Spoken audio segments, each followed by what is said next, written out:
Well, good evening, everyone, and happy Thanksgiving week. It can be dark times nowadays. There's a lot of challenges that we face, whether it's health, economy, personal. But there are a lot of wonderful things going on in our city, in our county, in our region, our state. And I wanted to just remind all of us, myself included, that there's some things that are really incredible happening in our area. Positive things and positive people working together cooperatively to make things better, to make change. One of those people is videographer Randy Flaum, one of our regular contributors and also a photographer for the York Dispatch. He put together this documentary on the Hope Street Garden, which you might have heard us talk about before. But this mini feature-length documentary really showcases the people and the community movement behind the Hope Street Garden. And I thought, as much as I love to showcase local filmmakers and cinematographers, I also really love to showcase hope. So, in honor of this being the week of Thanksgiving, I hope that you are surrounded by loved ones, family, and friends, that you remember all the things that you're grateful for in addition to all the things that you're still worrying about. And I hope that you really enjoy this special presentation on the Hope Street Garden documentary by Randy Flaum. A little bit of hope and positivity to bless your week. I'm Carla Christopher. Happy Thanksgiving. Culture and me. It is a place where the truth should be carried. The arts and music scene really shows what people are about. Share what's going on here in York. It makes you feel like a family. Local art has a face that most people can relate to. A community up here that sticks together. Art is art. Great potential.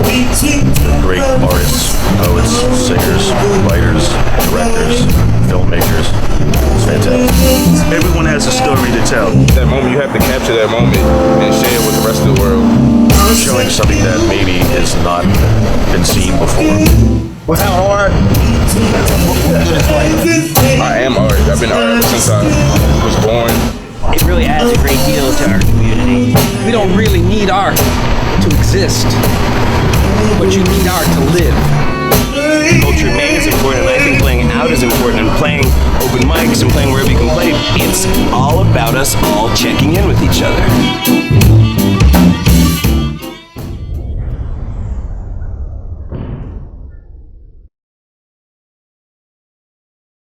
I'm thinking that it's actually really nice for them to actually try to make a garden and a farm in the city because there's not so many of those around. Our children are so unhealthy. We know for sure that this is going to be the first generation that does not outlive their parents. Childhood obesity is a huge problem. In York, it's a food desert. And basically what you're looking at is that there's a huge population. Even though they may have food stamps, there are markets, but yet not all of them take food stamps. Okay, there are corner stores, but they don't sell fresh fruits and vegetables. All of this equates to disparity. So when we look at nutrition, when I look at nutrition, I don't have any background in nutrition, so this is for all the educators out there that you can do something even if you don't know much about it. It really needs to be one availability. Because you see that there's all these things growing, and usually I've never seen this before. All I usually see is we see gardens, but they're not as big as this, and they're actually trying to make a farm. Like, that is crazy, and I actually am really glad that Miss Annie and the people wanted this to be for us because they're just being really nice, and we got all this food that we're gonna get when it all grows. We're gonna take out the food like we did last year. I got a huge cantaloupe and I had it in my hand, and I got a pomegranate.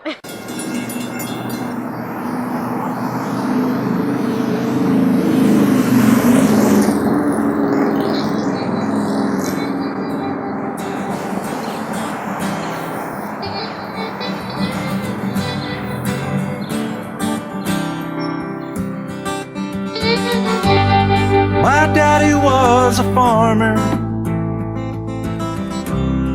Mama was a farmer's wife. And by the time that I turned 10 years old,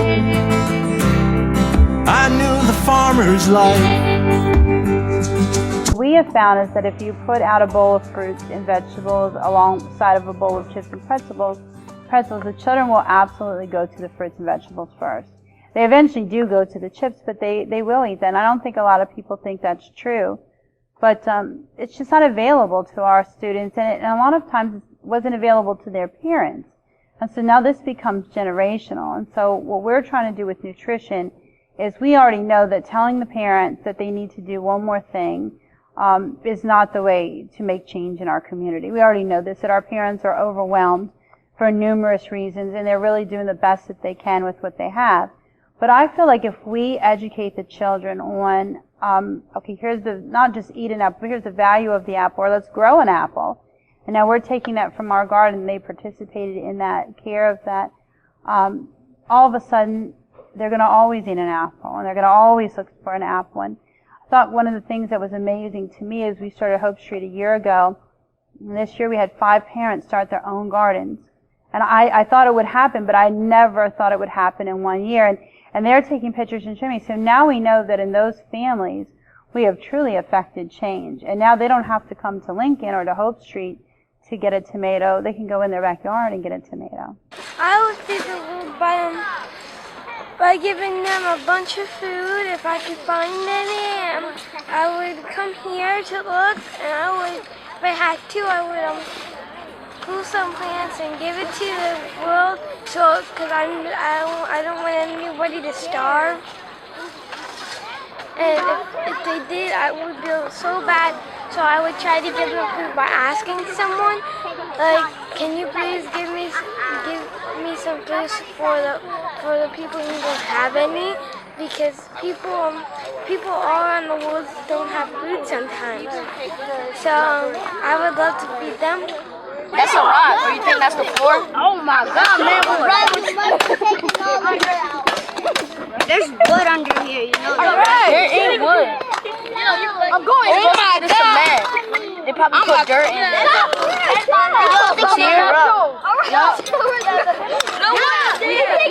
We gotta figure it out.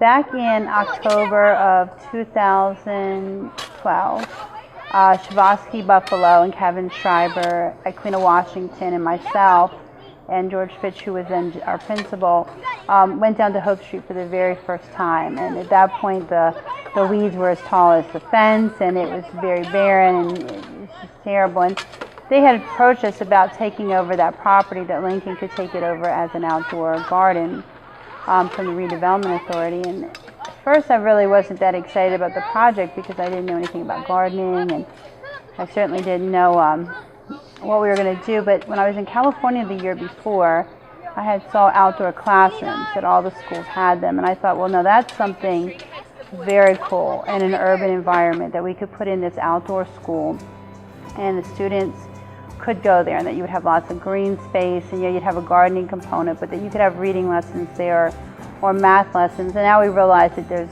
a lot more lessons. There's library lessons, and there's 4-H curriculum that you can use, entrepreneur lessons we're doing there. So when I started to think about it in that context of an outdoor school, I got very excited about the project because it was this great fence, and so I knew that the teachers and students could go in and just really enjoy the space. I grew up in this valley. It's the only life I know. Between the Rue and the Junction, down on Granary Road, Granary Road. What is that? Squash. You got some over here too. I see some onions. Where you see onion at? Tell me where you see onion. Look, right there is squash and cantaloupe. Hey, where's that corn? It probably was not till January 2013 that I actually committed to the project. 2 days later, we had 100 participants sitting in our lobby saying that they would help. For the most part, all the organizations that stepped forward said that they would help us. I always call it your Rockstar 5. Who are you going to call when you want to get a project done? So my Rockstar 5 in organizations included the Grace Fellowship, York Regional Dream Center. It was one of the very first phone calls I made and said, can you come look at this space? And right away they sort of laughed. They brought these farmers over from First Fruit Farms from Maryland. They have 200 acres, and they sort of chuckled. They're like, absolutely. You can definitely grow a garden in an acre piece of land. So that was sort of funny. And I also called Salem Square Community Association, which is the neighborhood association here in the West End. But really, they're really a model for neighborhood associations. They've done so much in the community with the Streetlight program and the Gates program. And I think it's one of the first neighborhood associations that truly took over a nuisance bar and is turning that into a community center. So there's a lot of things going on like that, which was really unique. And then I also called the group at Eat, Play, Breathe reached out to me, which is Corey Strathmeyer from the YMCA, Barb Kovacs from the Health Bureau, Kevin Alvarez from WellSpan. And what they were showing me was what we were doing as a community on a much larger level, which is truly now a movement to have the entire York community eating better, which of course Hope Street, playing more, which is your playgrounds, and Hope Street because you have this physical activity of walking there, doing activities, coming back, and then we have breathing better. And for sure we know that if we're putting in more green space, more trees, it's improving our air. And so it's this huge movement of York. I did not realize in January 2013 what was going to happen.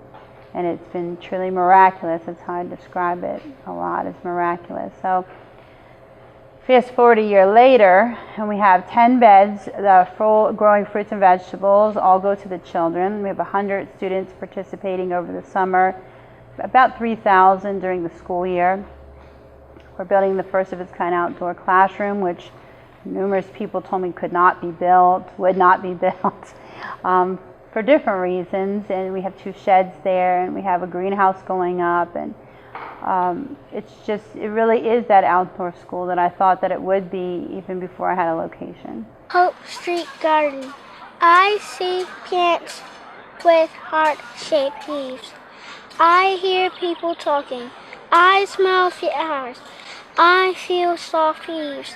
I taste green beans. So before we even started the garden, my friends from Grace Fellowship came here to do a build club with us.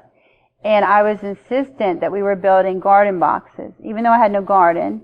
And I had no idea what I was going to do with them. And I didn't do anything with them for almost a year, that they sat here with nothing. But sometimes we get those moments that something, we just know we have to have something. And I would encourage people, especially leaders, to listen to those moments. For me, it was building garden boxes that eventually became something very important at Hope Street and actually shows all of our partners. Each partner has their own garden box. And so that was interesting. And all that came before we even had a garden. So we're going to plant them in these 2 raised beds. But guess what? Do you guys see this? Do you guys see these rocks? Yeah. Yeah. Do you guys want rocks in your garden? Especially for carrots? Why not for carrots especially? Do any of you guys know? I want you guys to pick out as many rocks as you guys see. And if you guys see any glass though, don't touch it. Let me know and I'll grab it, okay? Yeah. This one's dirty. Yeah, they're gonna all be dirty. They're in dirt. Girl, you've been dirty. Say it really loud for them again. 78. No, you had the 70 part. 70? It's 75 days we have to wait before we can eat these carrots. That's a long time. I like carrots. I don't like carrots. Okay, fine. Anyway. Maybe we can have, if you guys don't eat your carrots, we can have a carrot competition where you guys can create a carrot person. Can you guys put your hands up if you're listening? Put your hands up. Franco, my hands are in the air because I'm listening. Okay, so guys, you see my hand? You see how I have my first joint right here? You're going to stick your finger in just to that spot, and then you're going to drop 1 seed in, and then you're going to cover it lightly. I want you guys to do some around the border, but I also want you guys in the center too, because we want carrots all throughout here, don't we? So now, put your phones down. I'm going to give you guys some seeds. Hole, put a seed in, cover it up. Absolutely. Can I get another one? Don't pat it, cover it up. You guys are doing great. You guys got a lot of holes already made. I found another seed. Okay. Can I get another one? One of you. Thank you. 1 seed per hole, remember. So it's going to get a little bit more air and moisture held in this one. The sun's coming up. Hope Street Garden. I see tomatoes, strawberries, and lettuce. I hear kids and Miss Annie talking. I smell flowers, grass, and beans. I feel the stem of a flower. I taste lettuce. My uncle worked the coal yards, just up the line a spell. And on the nights that he'd come calling, all the stories he would tell about the king and queen of England, for the day that George Krebs died, the emancipators slow ride home, and how grown men stood there and cried. Should have set up a minute. Open your fingers wide open. Ready? Drop. 1, 2, 3. Up. Yay! All right. If you don't know, a year ago in March, we were standing out here and the weeds were as high as the fence. And of course, my A team is here. And there would not be a Hope Street if they wouldn't help me do all my projects. So they have their own spot on the garden too. I think it was something like 8 different organizations that helped build this cement over a course of a week, and you can see all the signatures in it, and there's handprints of all of our children the whole way around it. So this time I'd like to welcome John Kirchner, who said yes.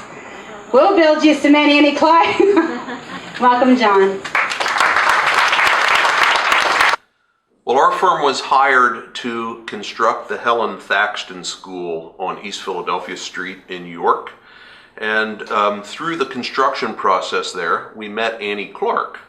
And Annie is a very, very persuasive and a wonderful person. She approached our Executive Vice President, John Kirchner, about the project and asked us to help. And how could we say no? As John said, how can you say no to Annie? And before I knew it, I had said yes. So we committed to providing the slab, the concrete slab, and like all general contractors, we have a lot of partners that helped us. We're a family-owned business, and the company was founded in the 1930s right here in York. All of us, all of the owners of the company live in the York area, and all of our employees live around here. So the city and its suburbs are very, very important to us. We realize that a healthy downtown is paramount to the success of York County and to our businesses. So it's only logical that we want to give back to the community that is so important.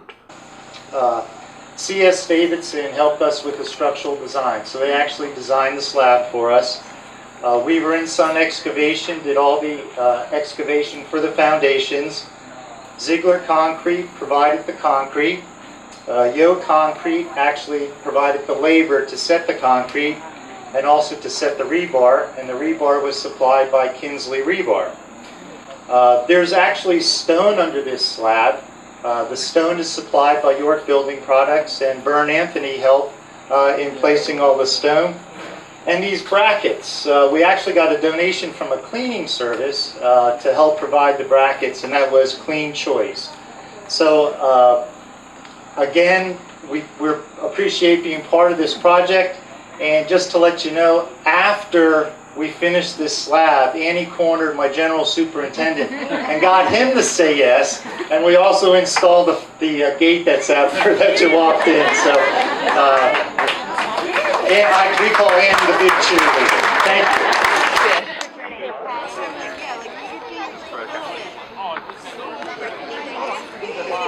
Want a hammer? We can hammer his hand. Yeah, we might need a hammer.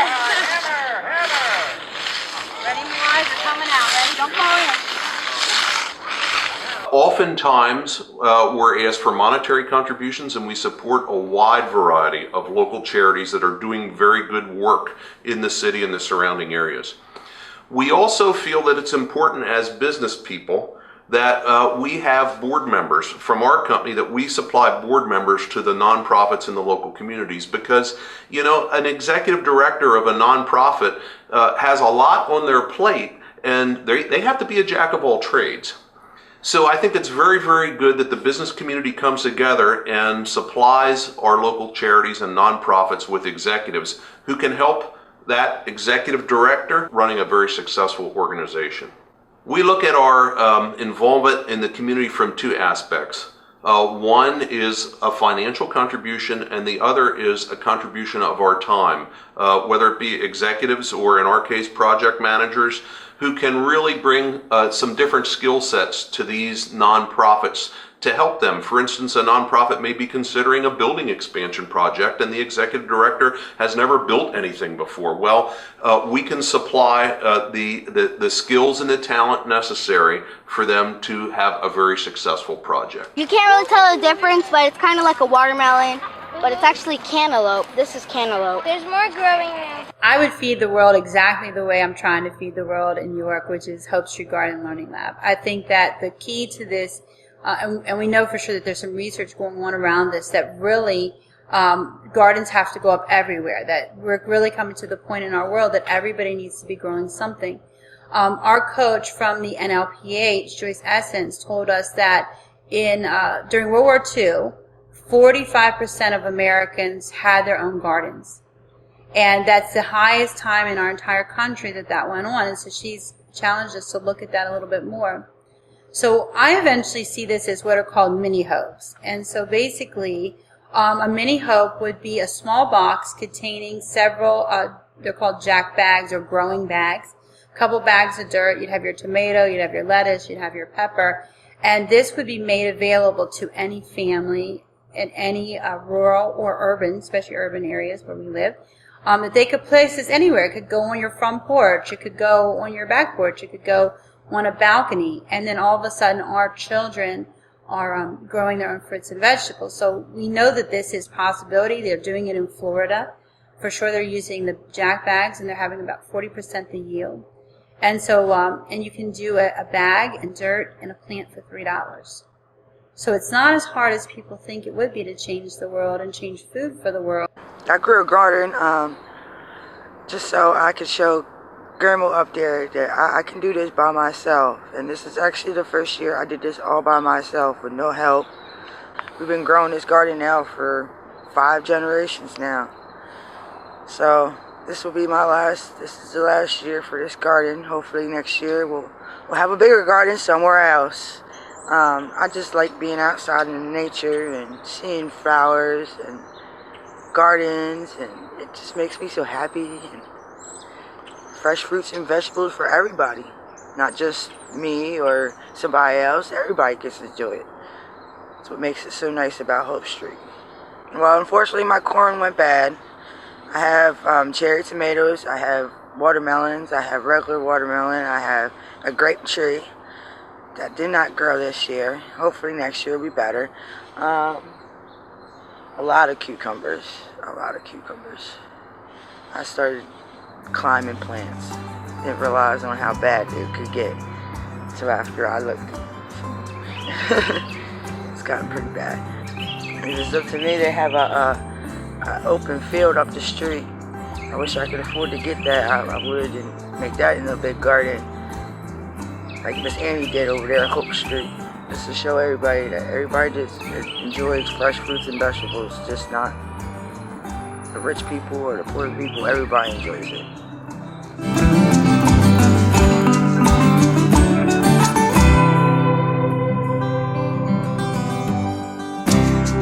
I grew up in this valley. It's the only life I know. Between the Rue and the Junction, down on Granary Road, Granary Road.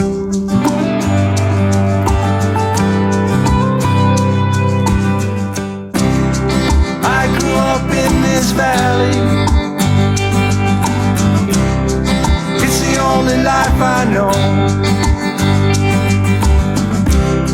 Between the Rue and the Junction,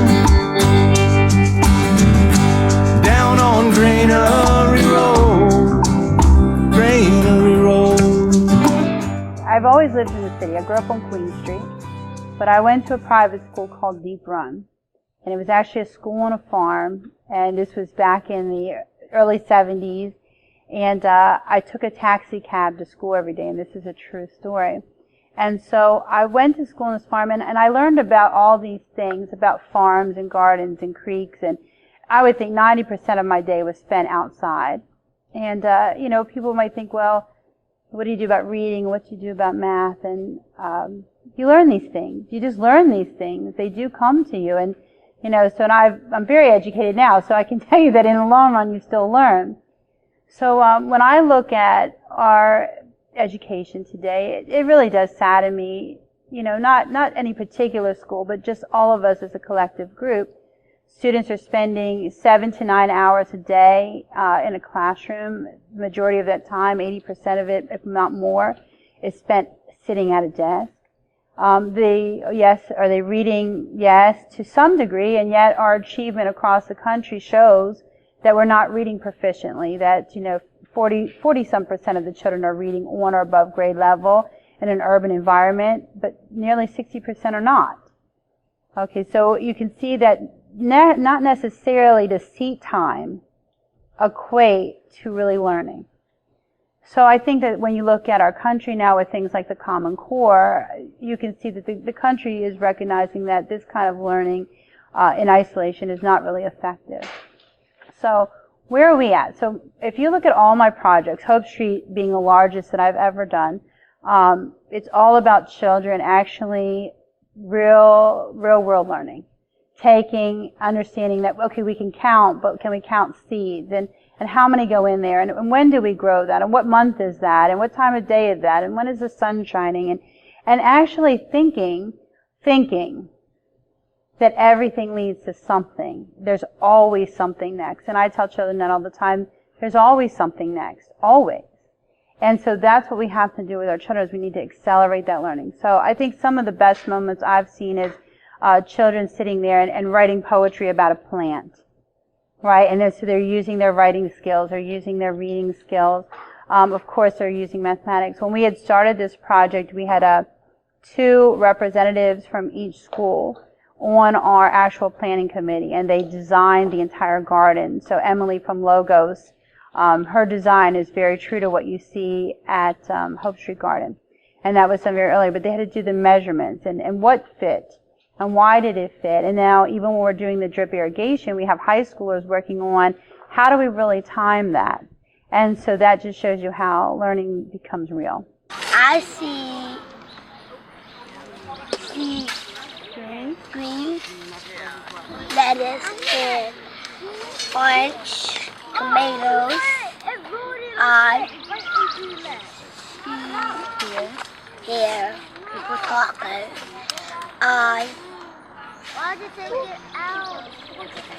smell flowers. I touch flowers. I like to eat. Good job.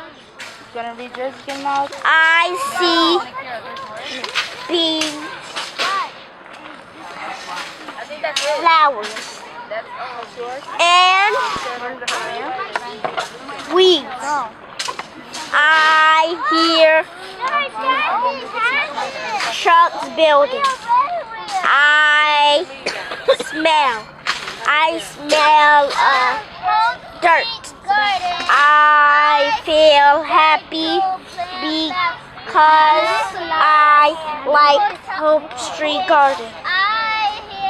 I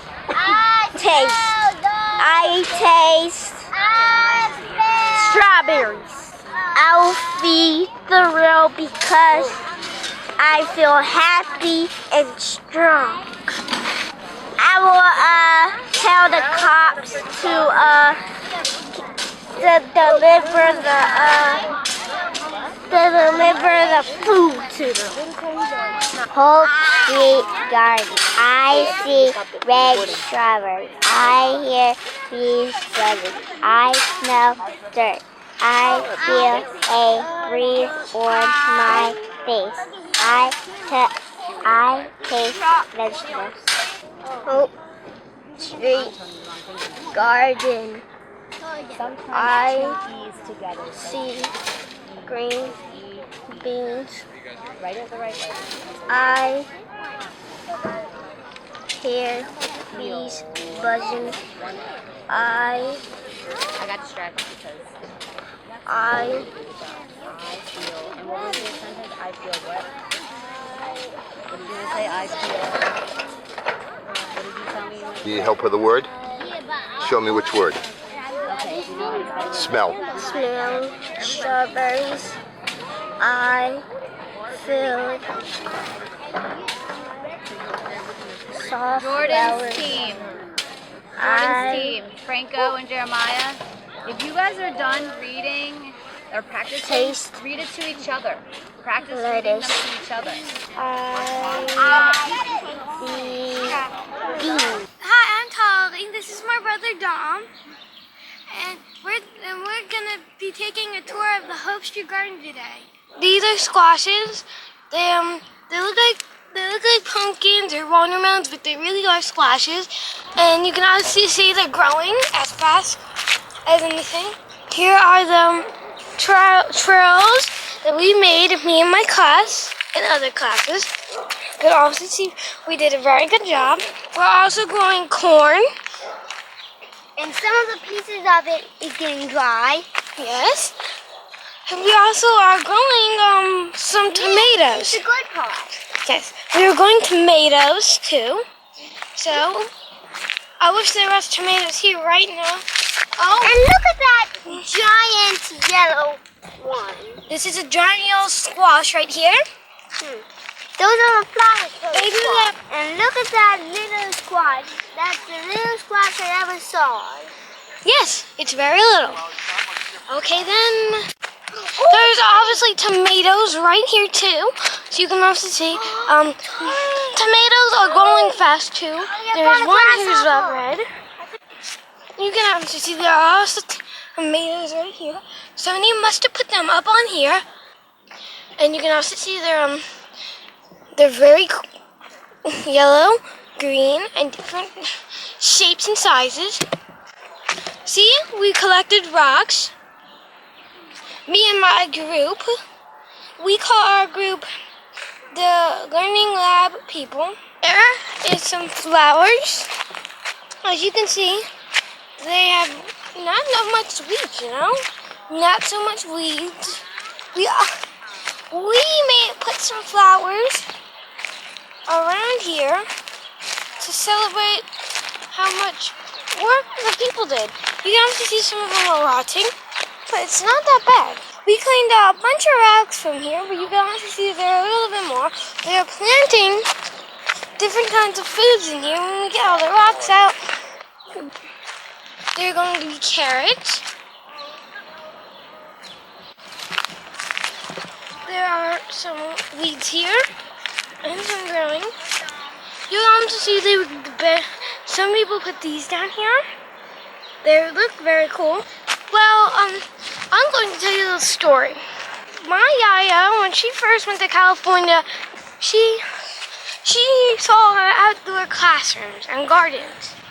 She first thought, well, I should get a garden. There's a person taking care of a garden, and she was thinking,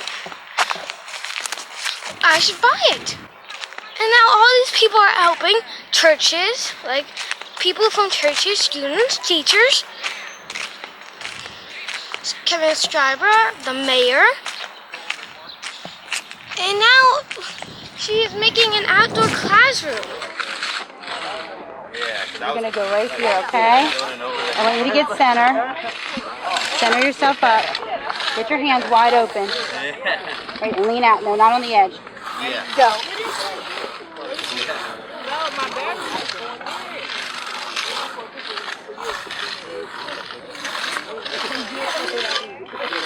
You can obviously see this is going to be where the classroom is, the outdoor classroom. People put their handprints here, because they were good, because teachers picked them, and they're making this outdoor classroom so that people can know how much they care about here.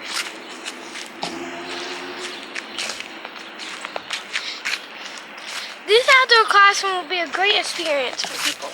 Here's a dog, Athena. This is my Yaya's dog. She is a golden retriever. She loves coming down here and playing all day. And she just loves it out here. She loves running around and having fun. People a lot of places have come here to work on this. They came here to support us. And the students here. They did a great job. I think at this point, when I think about even my own children, and I mean, I always had jobs and worked, and I grew up eating tons of fresh fruits and vegetables, and I always had them in the house, but we ate McDonald's a couple times a week, and not because I was lazy, but because they were playing sports. I mean, and then even Gatorade's not good for kids because it was designed for college students, right? And they sweat a lot more and they're a lot more physical. And then we're giving this to our kids. And that can create gallstones and different things in children. And that's just coming out because it's not really, wasn't designed for children. But that's just things that have gone on that people, that us as parents have not done a good job with our kids, and not because we didn't care. We weren't even financially okay to buy the food. It was convenience. It was time. Nobody said anything. So I think about that. My kids eating McDonald's. And my children don't have a weight problem, but they could have, and maybe they will later. Maybe they will at some point, So I think it's that stuff that, we thought we were doing better than our parents, and in fact we weren't. How did the farmer mend his overalls? Oh no. It's a joke now, remember, so sort of think. How did the farmer mend his overalls? With a cabbage patch. Get it? Are there any foods that you eat that use cabbage? Okay, fried cabbage, excellent. Cabbage has a lot of good nutrients. You've probably heard of some of these before. Vitamin A, what does vitamin A help with? Strong bones, that's right.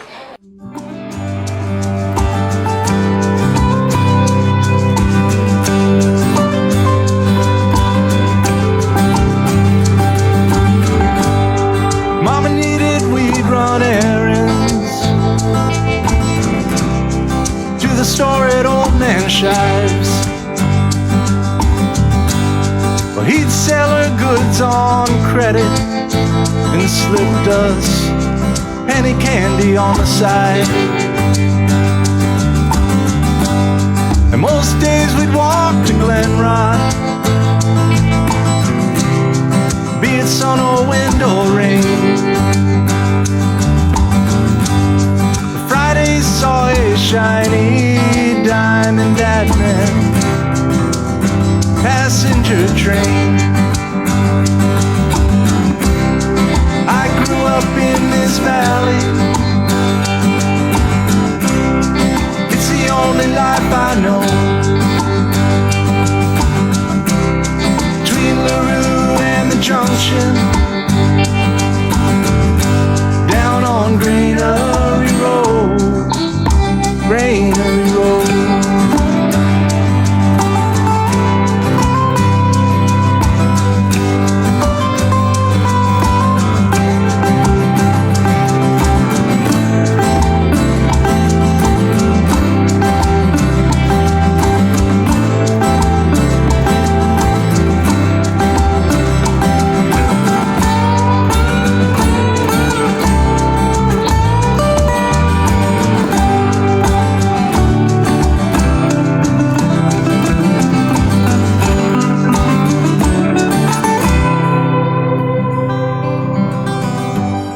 My uncle worked the coal yards just up the line a spell.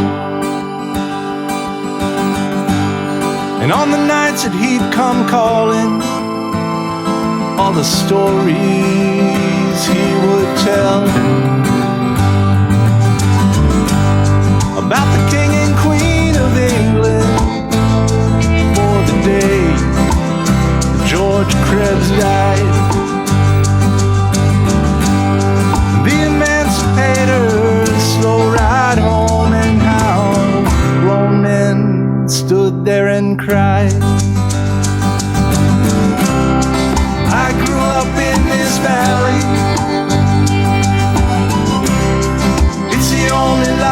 find home. Now I'm headed back to home, back to Greenery Road. Between the room and the junction, down on Greenery Road.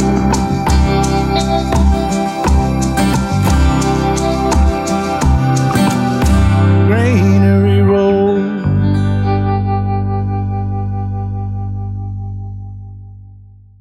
I'm just out here. This is city lane right here. Yeah, this belongs to York City. Yeah, that's right. Yep, belongs to York City. Yep, I had it for over 30 years. I've been planting out here for over 30 years. Yep, giving people. I'd give stuff away. Yeah, I'd give to people.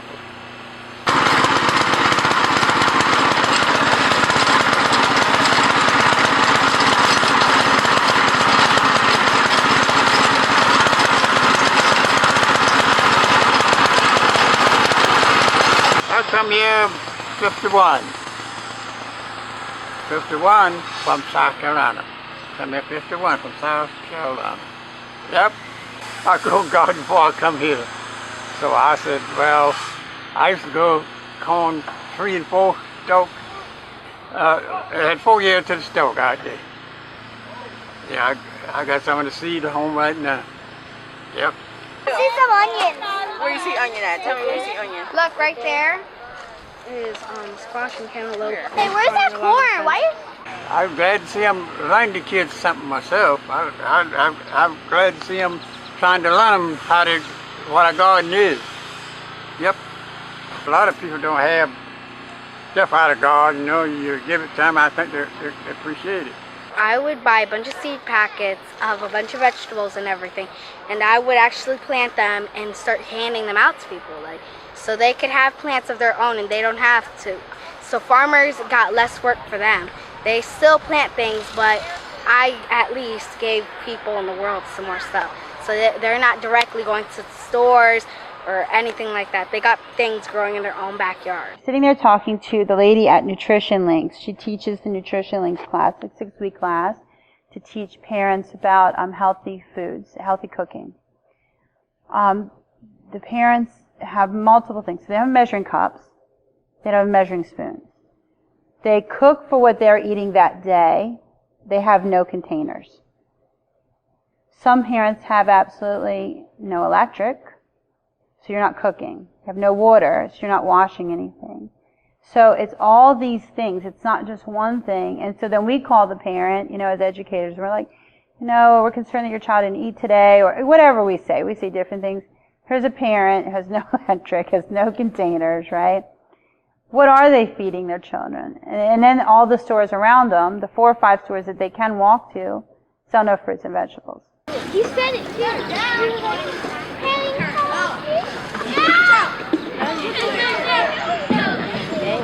So now we only need 4 more houses.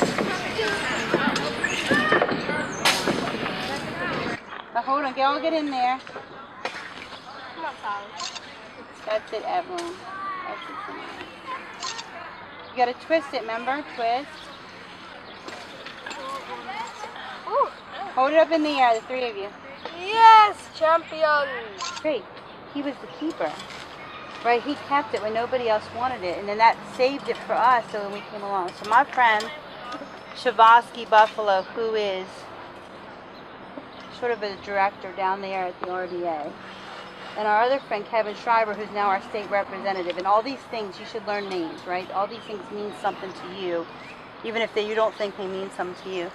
They came to see me because I built a playground. And my friend said to me, if you can build a playground, people are going to ask you to build more things. And I didn't think that was true. I'm like, it's a playground.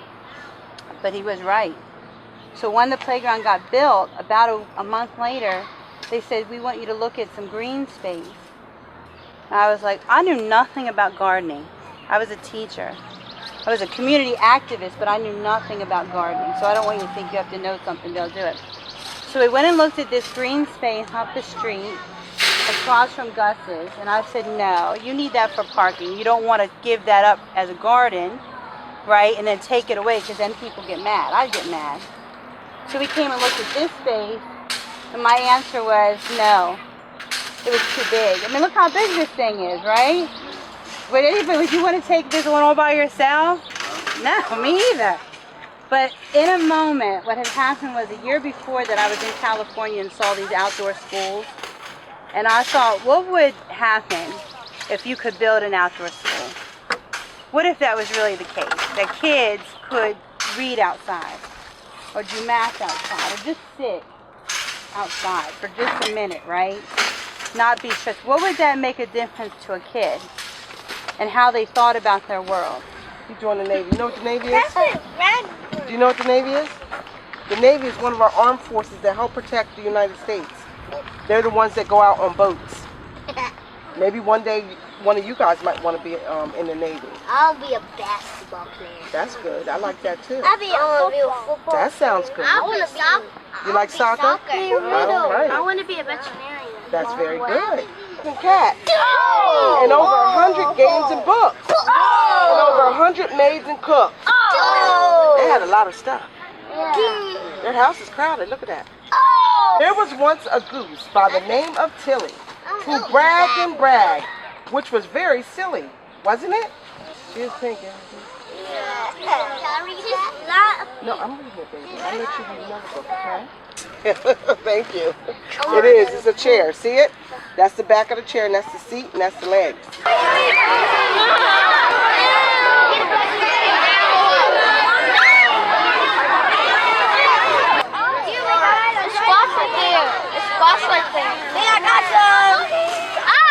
When we first came here and I brought my class down, we were really excited, and I looked at it and I was like, oh my gosh, what are we gonna do with this? It was just weeds were everywhere, and I thought that's a really big project to take on. So each time we would come down, we were first, I remember having my class like pull things off the weeds off the fence, and they were moving rocks, and they were really excited about it. They really liked it. And then each time we would come down, other classes were coming down as well, and then it just got better and better. And I know over the summer a lot of people came in and helped as well, churches and things, and it just started turning into this, and it's beautiful.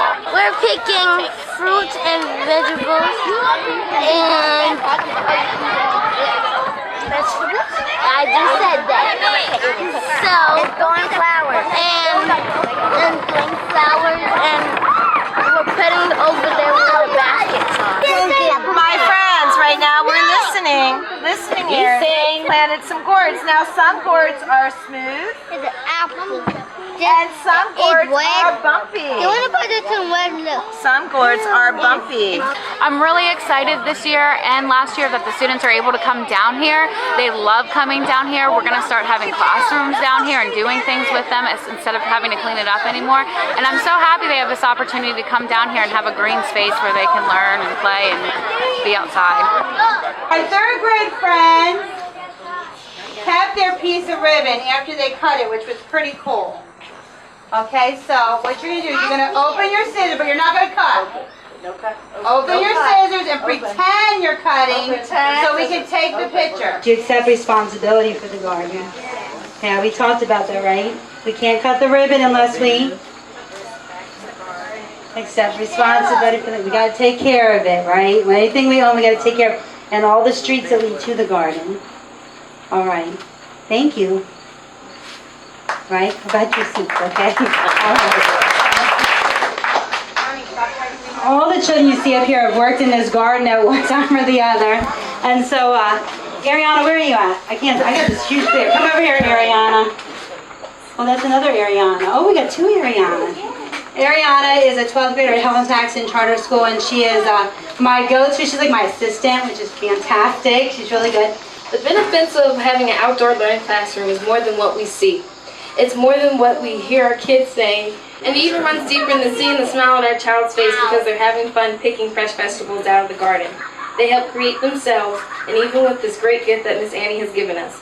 But under the surface, the Hope Street Garden and Learning Lab runs deeper. Hope Street Garden is learning to help develop well-rounded students in the classroom and our York City community. Students will be able to enhance their personal and social communication skills. With this enhancement, students will develop an appropriate level of self-esteem, take personal responsibility, cooperate with and respect the needs of others when needed. We will, as a community, come together and we will help our students evolve into stronger young adults.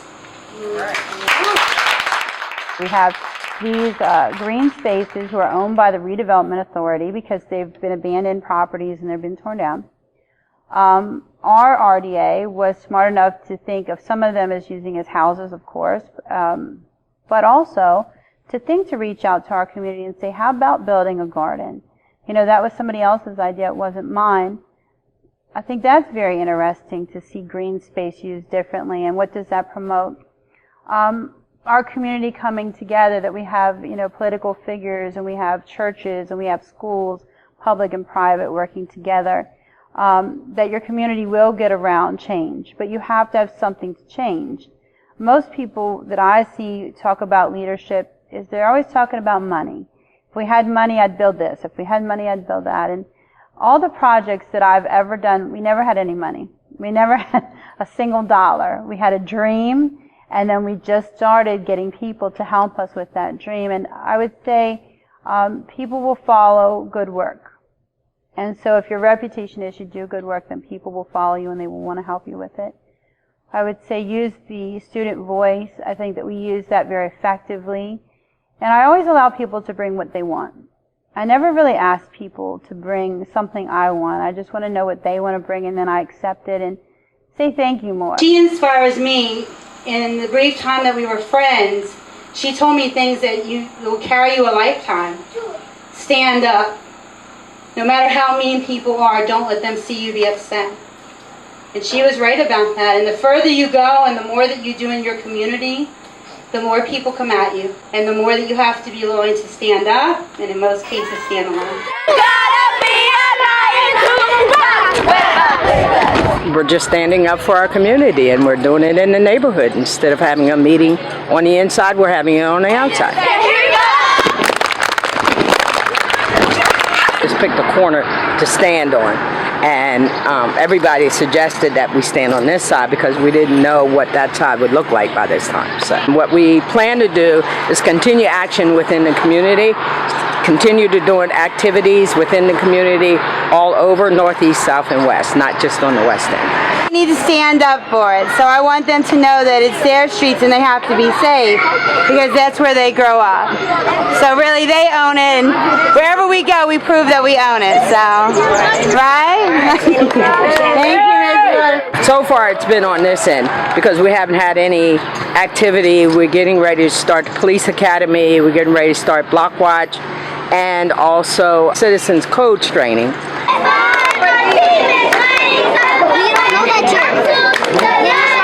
Plus, over the summer, Miss Paulette and myself, we plan to do the walking school bus, so that when the school year starts, we'll have a corridor of people watching the kids go back and forth to school. So it's going to be a lot of action going on. Her picture sits on my desk at Lincoln, and there's not a single day that I don't look at that picture and think to myself, is this what you thought? Hello, Scarecrow. What happened when you came to the history garden? It was rainy outside, I'm guessing. You are what? It was very cold outside, but I made it through. The Oak Street Garden was a very good place for me because I scared with the crows. The crows come out a lot in the gardens, you can also see. But my story is really different. My story starts with me, the Scarecrow. There was this woman buying me. She said she needed me for a garden. I was so happy because I was very young. Now I work at the garden helping. I'm one of the helpers as you were speaking of. And I'm very important to this garden because I scare the crows away. You can also see I'm very unique in many ways. I was started as a young scarecrow. Somebody bought me. I came here to look for a journey, and now I'm here at the Oak Street Garden, learning and helping. People come down here for many things, to learn, to have fun, but you can also see I came here to help. I have fun on the ways. This is my adventure. This is how I live. Okay then. Yep. You have a good memory. What? So, to burn the coal and produce the power, an electric power plant was built along the river. Get rid of it before someone gets hurt. They decide to pour it down the storm drain out by the curb. The mysterious liquid is out of sight, but it is headed to the river. Can I have my mysterious liquid? I love gardening, I love farming, I love reclaiming areas back into a more usable, people-friendly, community-friendly condition. I hear people were fearful of approaching it because they just did not know what was going on in this soil and on this soil. Shade is a huge habitat for mosquitoes, which are a large problem here in New York. So one, I can see that this area here that's clear, you won't have to really worry about mosquitoes. That's fabulous. That's already like one problem checkmarked, gone. The soil cannot be that terrible if you've got this much growth in it, whether it's trees, whether it's weeds. I love having a wildlife-friendly urban habitat in the middle of a city. It speaks well of the overall good health of the area.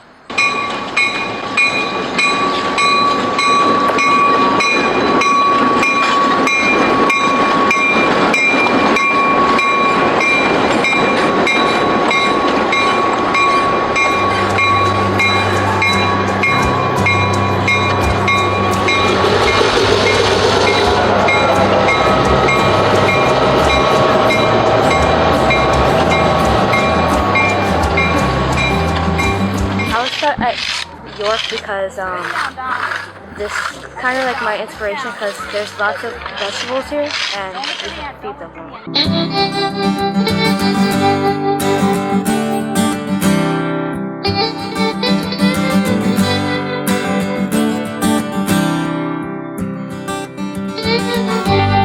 My daddy was a farmer. Mama was a farmer's wife. And by the time that I turned 10 years old, I knew the farmer's life. Fetching water before sunrise, milk the goats and feed the hens. And in the evening before supper time, I'd do it all again. I grew up in this valley. It's the only life I know. Between LaRue and the Junction, down on Granary Road, Granary Road.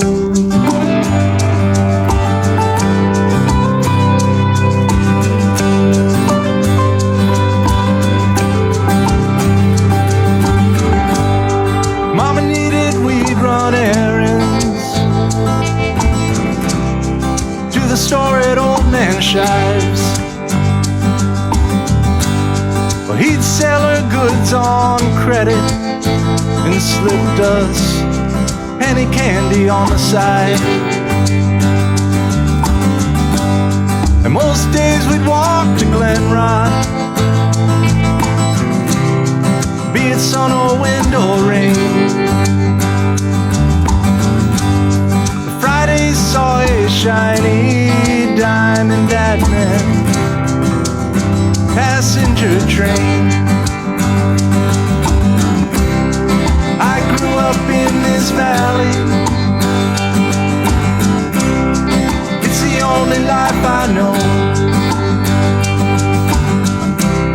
Between LaRue and the Junction, down on Granary Road, Granary Road.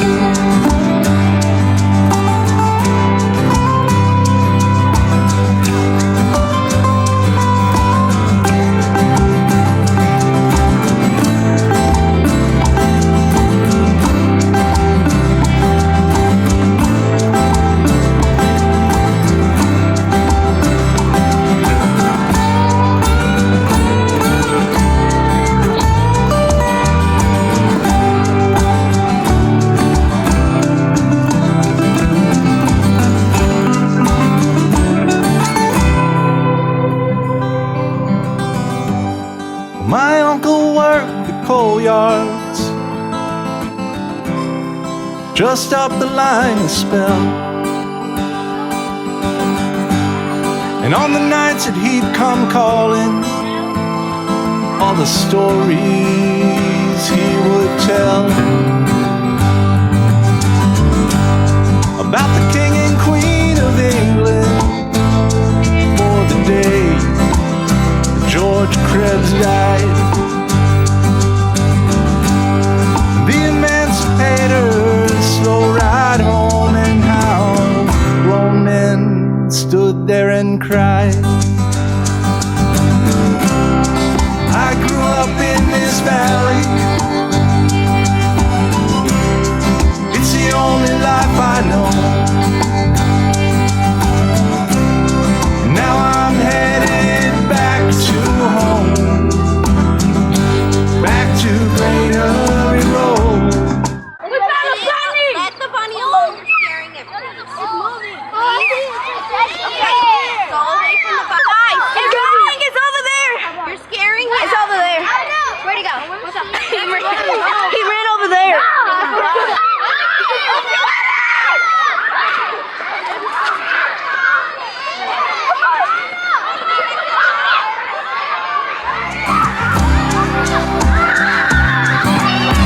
Granary Road.